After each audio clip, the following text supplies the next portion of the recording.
Ladies and gentlemen, we welcome you to Great Moments with Mr. Lincoln.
This was the American dream, the prayer for the future.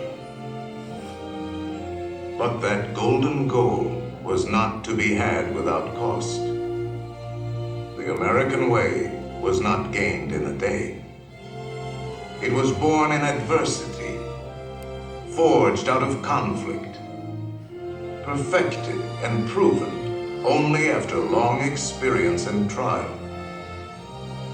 In all of history, no man was dedicated to this dream more than the 16th President of these United States, Abraham Lincoln.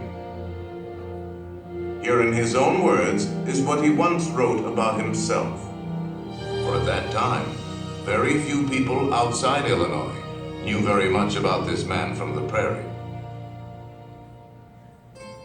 I was born February 12th, 1809, in Hardin County, Kentucky. My father removed from Kentucky to what is now Spencer County, Indiana, in my 8th year. It was a wild region, with many bears and other wild animals still in the woods. There I grew up. I was large for my age, and had an axe put into my hands at once. And from that to my 23rd year, was almost constantly handling that most useful instrument. I think that the aggregate of all my schooling did not amount to 1 year. At 21, I came to Illinois. Thought of trying to study law. Rather thought I could not succeed at that without better education. I borrowed some law books, took them home, and went at it in good earnest. In 1854, the law profession had almost superseded the thought of politics in my mind, when the repeal of the Missouri Compromise aroused me as I had never been before. What I have done since then is pretty well known. If any personal description of me is thought desirable, it may be said I am in height, 6 feet 4 inches, nearly, lean in flesh, weighing on an average 180 pounds, dark complexion, with coarse black hair and gray eyes, and no other marks or brands recollected. Yours very truly, A. Lincoln. Abraham Lincoln became president faced with the terrible threat of civil war, a thing he dreaded, yet a calamity he was prepared to meet if he must. Without union, the Constitution is only a piece of paper. I know there is a God, and that he hates injustice and slavery. I see the storm coming. I know his hand is in it. If he has a place, work for me. And I think he has. I believe I'm ready. And with God's help, I shall not fail.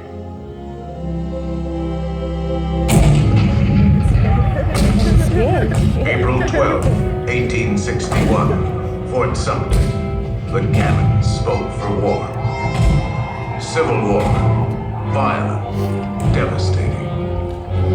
Now had come the reckoning, the supreme test that would decide whether a republic founded on liberty could survive the terrible strife of men's passions.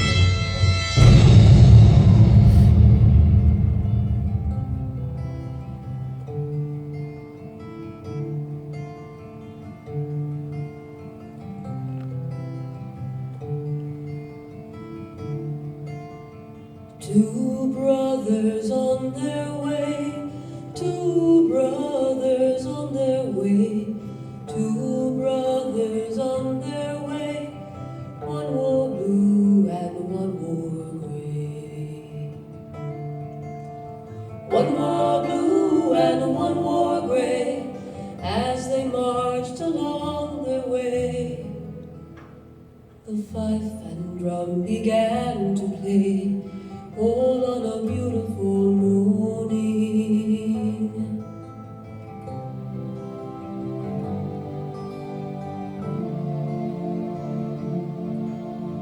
One was gentle, one was kind. One was gentle, one was kind. One came home, one stayed behind. A cannonball don't pay no mind. Cannonball don't pay no mind if you're gentle or if you're kind. It don't think of the folks behind, all on a beautiful morning, all on a beautiful morning.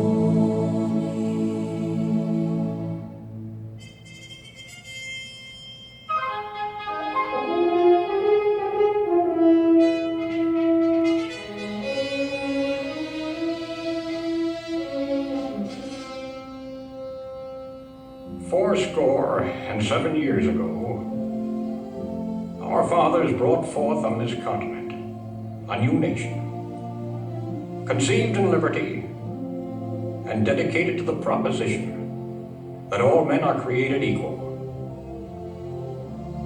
Now we are engaged in a great civil war, testing whether that nation, or any nation so conceived and so dedicated, can long endure. 10 brief sentences, so simple, so direct. Abraham Lincoln had not expected his words to live beyond their temporary moment, but time and history would dictate otherwise. And so today, his Gettysburg Address is immortal, a rich and treasured part of our country's heritage.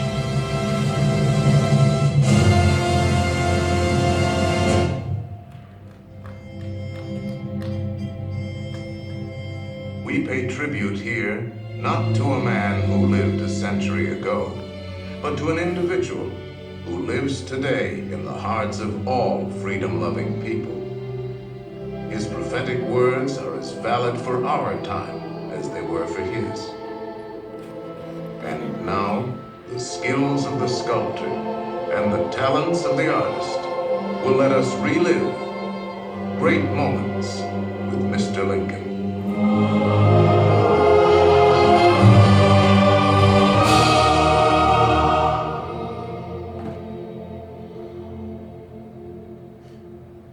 The world has never had a good definition of the word liberty. And the American people just now are much in want of one. We all declare for liberty, but in using the same word, we do not all mean the same thing.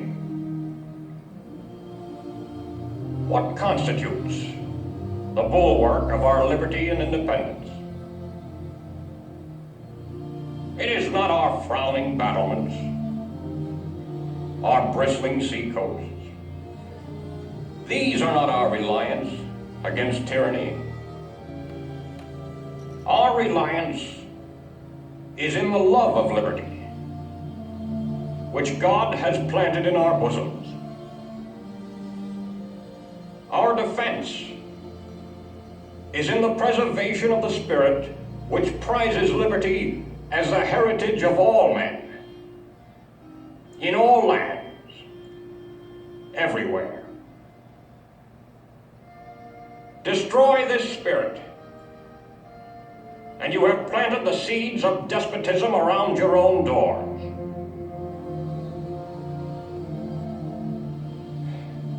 At what point shall we expect the approach of danger?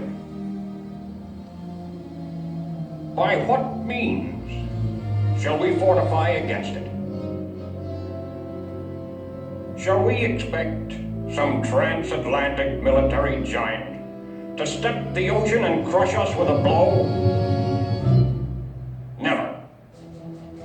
All the armies of Europe, Asia, and Africa combined could not by force take a drink from the Ohio or make a track on the Blue Ridge in a trial of 1,000 years. At what point, then, is the approach of danger to be expected? I answer, if it ever reach us, it must spring from amongst us. It cannot come from abroad. If destruction be our lot, we ourselves must be its author and finisher. As a nation of free men, we must live through all times, or die by suicide. Neither let us be slandered from our duty by false accusations against us, nor frightened from it by the menaces of destruction to the government, nor of dungeons to ourselves. Let us have faith that right makes might. And in that faith, let us to the end dare to do our duty as we understand it.